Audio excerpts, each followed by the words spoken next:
Hi friends, welcome to my channel. Guys, don't forget to like, comment, subscribe for the different videos. This is my driving license. License renew ചെയ്തു. Licence 2 കൊല്ലം കഴിഞ്ഞിട്ട് renew ചെയ്തു. ഇപ്പോൾ ഇനി 2030 വരെ വാലിഡാണ് licence. ഈ video ഇടാനുള്ള ഒരു കാരണം ബൈക്ക് റൈഡിങ് എൻ്റെ അടുത്ത് ലൈസൻസ് എടുക്കുമ്പോൾ ഒരുപാട് ആൾക്കാരുടെ അടുത്ത് പറഞ്ഞ് ലൈസൻസ് എടുത്തു കഴിഞ്ഞിട്ടുണ്ടെങ്കിൽ ബൈക്ക് ലൈസൻസ് എടുത്തിട്ടുണ്ടെങ്കിൽ റിന്യൂ ചെയ്യാൻ 2 കൊല്ലത്തിന് ആളുണ്ടാവില്ല എൻ്റെ അടുത്ത് കുറേ പേര് പറഞ്ഞു ഡയറക്റ്റായിട്ട്. ഓൾമോസ്റ്റ് ആൾക്കാർ പറഞ്ഞ് സാധാരണ ബൈക്ക് ലൈസൻസ് എടുത്താൽ 2 കൊല്ലം കഴിഞ്ഞിട്ടുണ്ടെങ്കിൽ റിന്യൂ ചെയ്യാൻ ആൾക്കാർ വരാറില്ല എന്നാണ് എൻ്റെ അടുത്ത് പറഞ്ഞത്. ഓൾമോസ്റ്റ് ഒരു 6 people above ഇങ്ങനെ പറഞ്ഞു എൻ്റെ അടുത്ത്.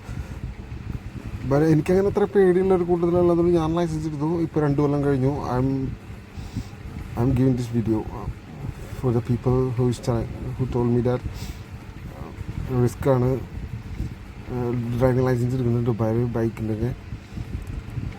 പക്ഷേ ഞാൻ ചെയ്തതിൽ ഏറ്റവും നല്ലൊരു കാര്യമായിട്ടാണ് എനിക്കിത് തോന്നിയിട്ടുള്ളത്. ബൈക്ക് ലൈസൻസ് എടുത്തത് ദുബായിൽ എനിക്ക് നാട്ടിലേക്കാളും ഫീൽ ഗുഡായിട്ട് തോന്നിയിട്ടുള്ളത് ദുബായിൽ ബൈക്ക് ഓടിക്കുന്നതിനാണ്. നല്ല സിറ്റായിട്ടുള്ള റോഡ്, നല്ല റോഡുകൾ, സമയ ലാഭം എല്ലാം കൊണ്ട് ഒരാള് ഇതിപ്പോൾ നാട്ടിലാണെന്നുണ്ടെങ്കിൽ കിലോമീറ്ററുകളുടെ നിങ്ങൾക്കറിയാം. ഇപ്പം ഞാൻ തൃശ്ശൂരുള്ള ഒരാളാണ്. തൃശ്ശൂർ ടൗണിൽ നിന്ന് എൻ്റെ അടിക്ക് 4 കിലോമീറ്ററാണ് എൻ്റെ അടിക്കുകളിൽ. അത് ഇടിക്കുന്നത് ഞാൻ ഏകദേശം ഒരു 10 മിനിറ്റ് എടുക്കും. ഇവിടുത്തെ ഒരു 4 കിലോമീറ്ററിന് വേണമെങ്കിൽ ഒരു 4 മിനിറ്റ് എടുക്കും ദുബായിൽ. അതെന്ന് വെച്ചാൽ ഇപ്പോൾ എൻ്റെ അവിടെ നിന്ന് ചാലക്കുടിക്ക് പോകണമെന്നുണ്ടെങ്കിൽ ഒരു 30-35 കിലോമീറ്റർ. എനിക്കതായത് കഷ്ടി ഒരു 1 മണിക്കൂർ എടുക്കലുണ്ട്, താഴെ 40 മിനിറ്റ്. ഈ ദുബായിലാണെന്നുണ്ടെങ്കിൽ ഓൾമോസ്റ്റ് ഒരു 20-25 മിനിറ്റിനുള്ളിൽ എത്താവുന്നുള്ളൂ ഈ കിലോമീറ്റർ. അതാണ് വ്യത്യാസം റോഡിൻ്റെയും ഇതിൻ്റെയൊക്കെ.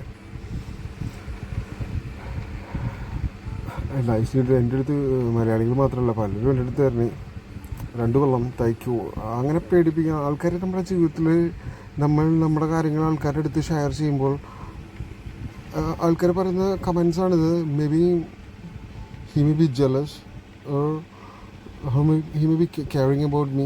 I don't think so. നമുക്ക് സൂപ്പർ എനിക്കൂടെ 2 കൊല്ലം തികച്ച് ഞാൻ ഉണ്ടല്ലോ ബൈക്ക് ലൈസൻസ് എടുത്തിട്ട്. ഞാൻ നല്ല ഇനിയൊരു 5 കൊല്ലത്തേക്കുള്ള ലൈസൻസ് റിന്യൂ ചെയ്ത് കഴിഞ്ഞു. I am so happy to be living in Dubai. And speed നിങ്ങൾ കാണാമല്ലോ, 120-130. നല്ല ബൈക്ക് ഉണ്ടാവണം. ഒരു ആഗ്രഹം വേണ്ട കാര്യമുള്ള ഒരു ദുബായിൽ സൂപ്പർ ബൈക്ക്, അല്ലെങ്കിൽ പവറുള്ള ബൈക്ക് വേണം. ഈ ചെറിയ പവർ ബൈക്കിൽ നമുക്കത് മറ്റു വണ്ടികളുടെ ഒപ്പം കോമ്പീറ്റ് ചെയ്യാൻ പറ്റില്ല. Because they are moving in the fast track.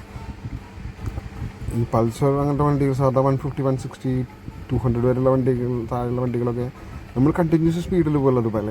നമ്മളിപ്പോൾ ഓൾമോസ്റ്റ് 130-140 പിടിച്ചിട്ട് കണ്ടിന്യൂസ് ഒരു 60-70 കിലോമീറ്റേഴ്സൊക്കെ പോകുമ്പോൾ ഈ എൻജിൻസ് കപ്പാസിറ്റി പോരാ. ഞാൻ യൂസ് ചെയ്തു, ഇവിടെ പൾസർ യൂസ് ചെയ്തു, ബജാജ് യൂസ് ചെയ്തു. ഞാൻ ഹോണ്ട യൂസ് ചെയ്തില്ല. ഹോണ്ട 30 നല്ലതായിരുന്നു. ഞാൻ അപ്പാച്ചി TVS യൂസ് ചെയ്തു. 2ൻ്റെ എൻജിൻ അടിച്ചു പോയി. 2 വണ്ടിയുടെ എൻജിൻ അടിച്ചു പോയി. ഞാൻ ഇവിടെ 130-140 പോയിരുന്നു വണ്ടിയൊക്കെ. എൻജിൻ പണി വരുന്നു. ബിക്കോസ് എൻജിന് കപ്പാസിറ്റി ഇല്ല ഇത്ര നേരം പോകാനുണ്ട്. ബിക്കോസ് ഞാൻ അതാണ് പറഞ്ഞത്, വലിയ CC വണ്ടികൾ ഇനി അടുത്ത വീഡിയോയിൽ കാണാം.